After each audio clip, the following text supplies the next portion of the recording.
Hello guys, welcome back again to Indian Coding. So in this lecture we'll learn about default constraint. ठीक है, तो default constraint क्या होता है? ये एक default value set करने के लिए यूज़ में आता है. तो the default constraint is used to set a default value for a column.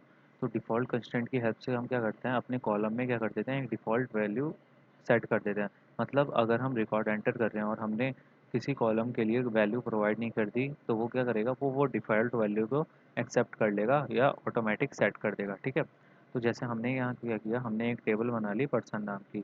इसमें देखो हमने क्या किया, जब सिटी वाला जो वैल्यू है हम एंटर कर रहे हैं, तो देखो सिटी में हमने क्या साथ में क्या किया है, हमने डिफ़ॉल्ट वैल्यू डाल दी सैडनेस की. ठीक है, मतलब अगर जब हम इसमें वैल्यूज़ एंटर करेंगे और अगर हम सिटी का नाम नहीं डालेंगे, तब क्या आ जाएगा हमारे पास आ जाएगा सिटी का नाम ये आ जाएगा. ठीक है, तो आइए इसको हम एग्जांपल की हेल्प से देख लेते हैं. तो देखो गाइज, मेरे पास क्या है, सबसे पहले हम टेबल क्रिएट करते हैं. ओके, तो ये देखो हमारी जो टेबल है, तो मैंने क्या एक टेबल बनाई. मैं पर्सन नहीं, इसको मैं नाम दे देता हूँ. एक मिनट, इसको हम नाम दे देते हैं, चेंज कर देते हैं हम इसका नाम. इसको वर्कर्स हम इसको टेबल को नाम देते हैं. ठीक है, तो ये हमारी टेबल का नाम हो गया वर्कर्स. ओके, तो ये हमारी टेबल का नाम हो गया वर्कर्स और हमने टेबल क्रिएट कर दी और हमारी टेबल बन गई. अब देखो जब भी हम करेंगे इंसर्ट इनटू टेबल का नाम,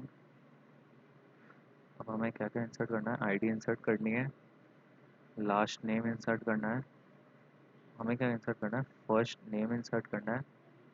ओके, हमें एज इंसर्ट करनी है और हमें सिटी इंसर्ट करनी है. तो हम इंसर्ट कर देते हैं. तो मैंने एक डाल दिया आईडी में, लास्ट नेम के अंदर मैंने डाल दिया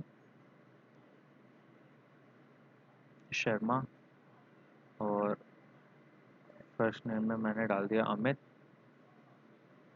ओके, देन एज में मैंने डाल दिया 32 एंड सिटी में हमने डाल दिया जयपुर. ओके गाइस, और हमने क्या कर दिया, इंसर्ट कर दिया. तो ये हमारी वैल्यू एंटर्ड हो गई. ठीक है, अब हम एक बार देख लेते हैं. Show sorry select all from, हमारी टेबल का नाम है वर्कर्स. तो देखो गाइस, हमारे पास आ गए हमारी टेबल, सारी वैल्यूज़ भी आ गई. अब हम इसमें क्या करते हैं, एक और रो एंटर करते हैं. बट इसमें मैं क्या कर रहा हूँ, मैं सिटी प्रोवाइड नहीं कर रहा. ओके, सिटी एंटर नहीं कर रहा, तो मैं यहाँ से भी सिटी हटा देता हूँ. और हमारी जो वैल्यूज़ हैं उसमें भी मैं क्या कर देता हूँ, आईडी को 2 कर देता हूँ. और ठीक है, यूनिक तो है नहीं, तो ये डुप्लीकेट वैल्यू भी ले लेगा. ओके, तो हम क्या करते हैं, एंटर करते हैं. तो देखो हमारी दूसरी रो भी एंटर हो गई. तो अब हम क्या करते हैं, वापस से हम क्या करते हैं, अपनी डेटा है उसको शो करते हैं. अब आप देखना, जब हमारा हमने यहाँ पे क्या है, सिटी एंटर नहीं किया है, तो क्या आता है. देखो गाइज, हमने क्या किया, दूसरी जो एंटर की हमने, इसमें क्या, इस रो में हमने अपनी सिटी को डिफाइन नहीं किया था. हमने सिटी की कोई वैल्यू नहीं डाली. बट हमने जब अपनी टेबल क्रिएट की थी, उसमें हमने क्या किया था, डिफ़ॉल्ट अपना सिटी का नाम पहले ही डाल दिया था. तो जब हम भी कोई वैल्यू एंटर नहीं करेंगे किसी कॉलम में, तो वो क्या करेगा, ऑटोमेटिक वैल्यू ले लेगा अगर हमने डिफ़ॉल्ट सेट कर रखा होगा तो.